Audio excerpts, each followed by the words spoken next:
திமுக ஆட்சி பொறுப்பேற்று இன்றுடன் 3 ஆண்டுகள் நிறைவு பெற்று 4ஆம் ஆண்டில் அடியெடுத்து வைக்கிறது. இந்த 3 ஆண்டுகள் மக்கள் விரோத ஆட்சியால் சாமானிய மக்கள் பெரிய அளவில் பாதிக்கப்பட்டுள்ளனர். கொரோனா காலத்தில் பாதிக்கப்பட்ட மக்கள் பொருளாதாரத்தில் முன்னேறும் வரை சொத்து வரி உயராது என தேர்தல் வாக்குறுதி அளித்துவிட்டு ஆட்சிக்கு வந்த சில மாதங்களில் 150% சொத்து வரி உயர்த்தப்பட்டுள்ளது. பால் விலை உயர்வு, கட்டுமான பொருட்களின் விலை உயர்வு, மின் கட்டண உயர்வு, விலைவாசி உயர்வு, பத்திரப்பதிவு உயர்வு, விவசாய பொருட்கள் விலை உயர்வு போன்றவற்றில் சாமானிய மக்கள் அதிக அளவில் பாதிக்கப்பட்டுள்ளனர். புரட்சித் தலைவி அம்மா ஆட்சியில் கொண்டுவரப்பட்ட அம்மா கிளினிக், அம்மா லேப்டாப், அம்மா தாலிக்கு தங்கம் திட்டம், அம்மா விலையில்லா கறவை மாடு திட்டம் போன்றவற்றை நிறுத்தியதோடு மட்டுமல்லாது அம்மா உணவகமும் இருட்டடிப்பு செய்யப்பட்டுள்ளது. இலவச பயண திட்டத்தின் மூலம் ஓசி என கூறி பெண்களை ஏளனம் செய்தீர்கள். அரசு பேருந்து நடத்துனர்கள் பெரும்பாலும் இலவச பயணம் என்பதால் பெண்களை மதிப்பதே இல்லை என பெண்கள் புலம்புவதை பல இடங்களில் கேட்க முடிந்தது.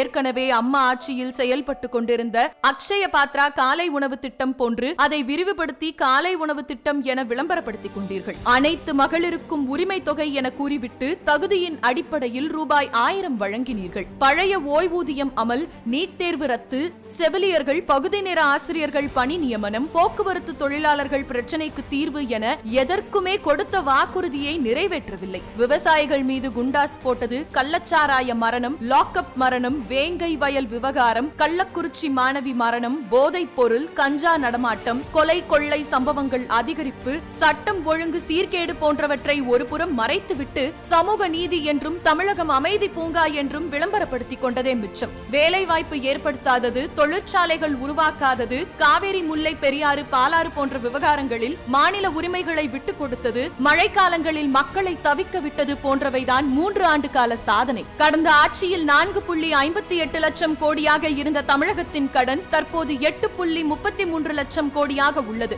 ஏறக்குறைய 3 ஆண்டுகள் 4 லட்சம் கோடி கடன் வாங்கியதே இந்த திராவிட மாடலின் சாதனை. மீதமுள்ள 2 ஆண்டுகளில் வெற்று விளம்பரம் மீது மட்டும் கவனம் செலுத்தாமல் மக்கள் மீது கவனம் செலுத்தினால் பயனுள்ளதாக இருக்கும்.